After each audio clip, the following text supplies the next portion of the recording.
Today we're going to talk about rational expressions and functions. Rational means fraction. So a rational expression is a quotient, which means division, or a fraction. Like 1 over x, that's a rational expression. X plus 1 over x minus 1. X squared minus 3x plus 2 over x plus 4. Those are all rational expressions. Remember, the word expression means no equal sign. A rational function is a quotient of two polynomial functions. Basically, a rational function has the f of x in front of it, and it's a polynomial over another polynomial. The domain, basically, this is what you really need to know. The domain is the values that are going to work in the expression. Do you remember what the number one rule in math is? 1 second. You can't divide by 0. That's the number 1 rule.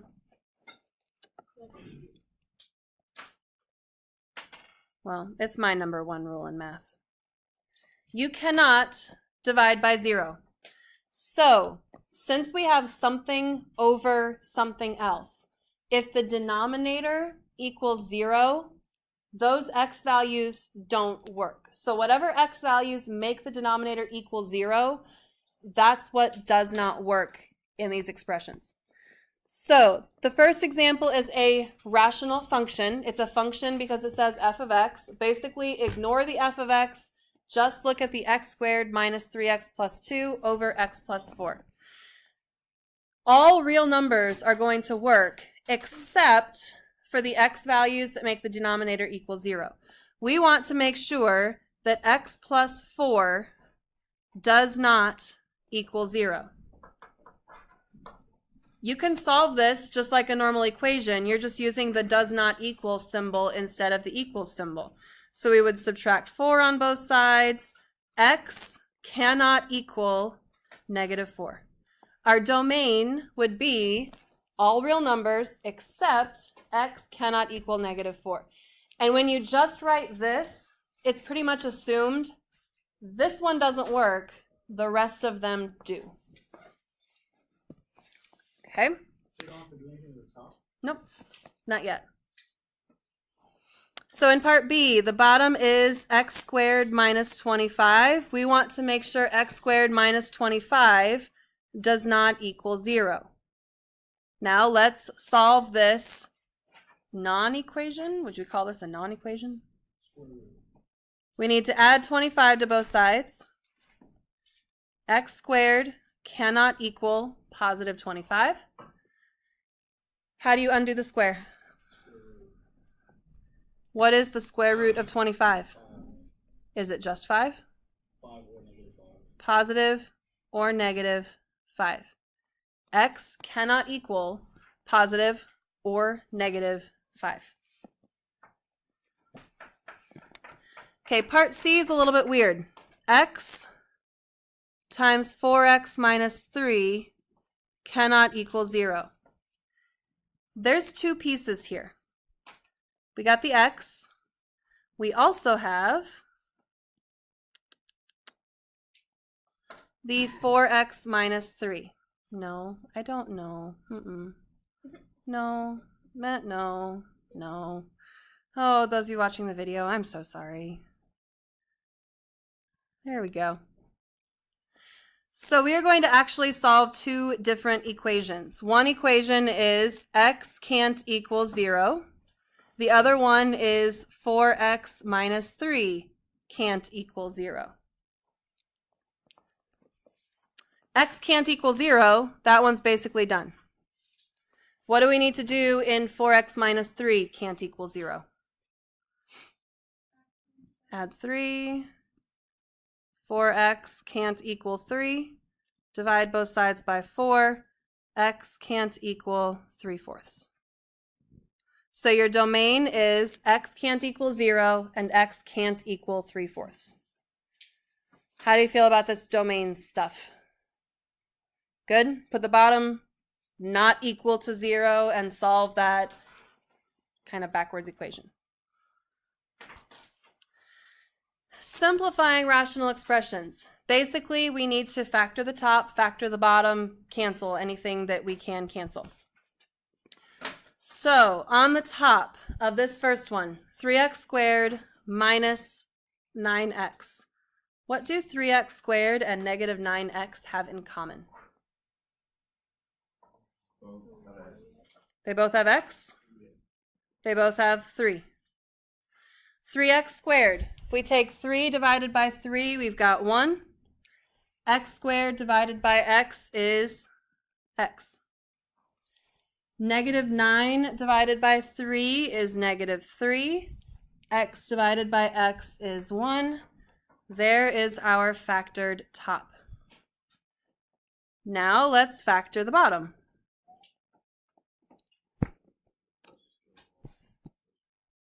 Okay, 12x squared, there's multiple ways that we could split this up, but I'm going to use this as a key.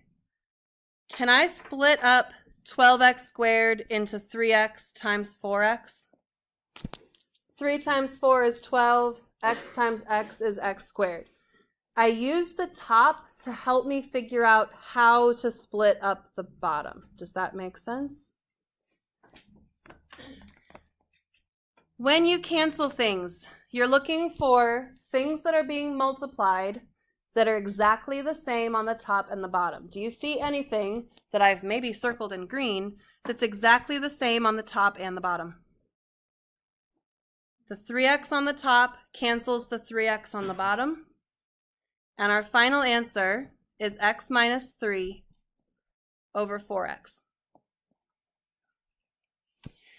Now, a question I commonly get. There's an x on the top and an x on the bottom, so can't we cancel those out? This x is tied to the negative 3. If it helps to keep parentheses around it so that you can see that, x minus 3 is the whole term. So you can't just split that x away from the negative 3. You can only cancel things out if it's multiplication in between that thing and everything else. If it's addition or subtraction in between, you can't cancel it. All right, part B. We need to factor the top, factor the bottom, and then cancel. So for the top, x squared plus 4x minus 12. Do you remember how to factor trinomials? Yes. We're looking for two numbers that multiply to give us negative 12. Those same numbers need to add up to 4. You're always multiplying to get the last number, adding to get the middle number. So to get 12, we could do 1 times 12. We could do 2 times 6 or 3 times 4. Which pair would get us 4? It would be negative 2 and 6. Yeah. So the top factors into x minus 2, x plus 6. On the bottom, since this is only 2 terms, think about greatest common factor. Do they both have an x? No. How about numbers? What number can you divide 3 and 6 by? 3. So put the 3 outside of the parentheses, and then it's like we're dividing each of these terms by 3. So 3x divided by 3, that cancels out the 3, and we just have the x. Negative 6 divided by 3 is negative 2. Do you see anything on the top that is exactly the same as something on the bottom? X minus 2. X minus 2 and x minus 2 cancel. Our final answer is x plus 6. It's okay to leave parentheses around it if you want to, but you don't have to have the parentheses. X plus 6 over 3 is our final answer. I'd like you to try C on your own. At least get started on C, and then we'll finish it together. Pause the video. Okay, some people get this. On the top, they see that x to the third and negative 4x both have an x. So let's pull one of those x's out. Then we're left with x squared minus 4 in the parentheses.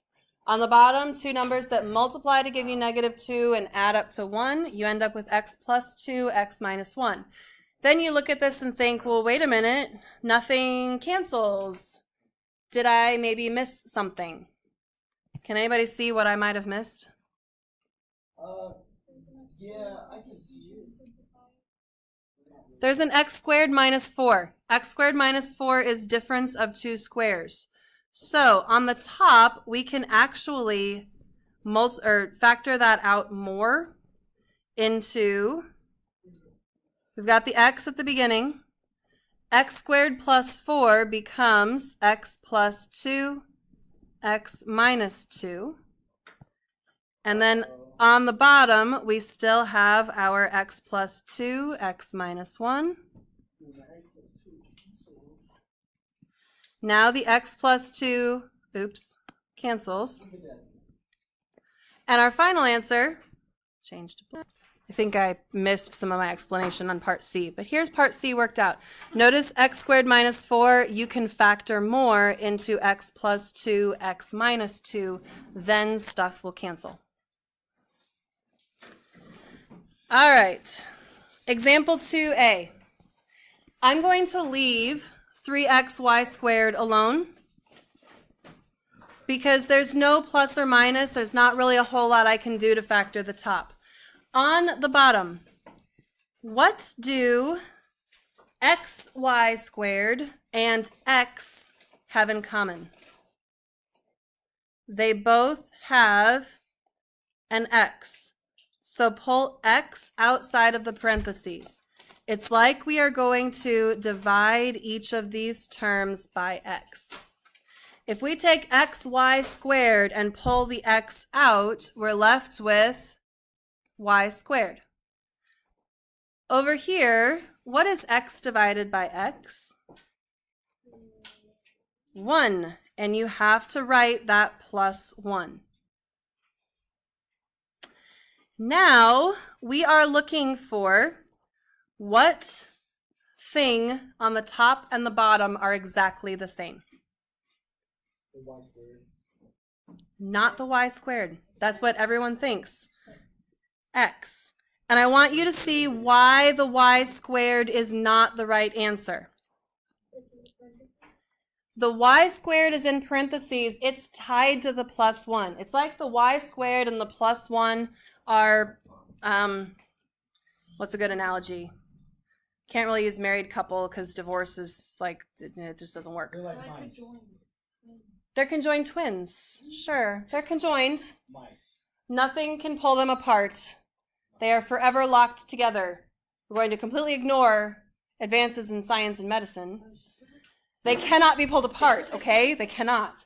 But this x is being multiplied by the y squared plus 1. If something is connected with multiplication, you can cancel it. If something is connected with addition, you cannot. Don't touch it if it's connected with addition. So we can cross out the,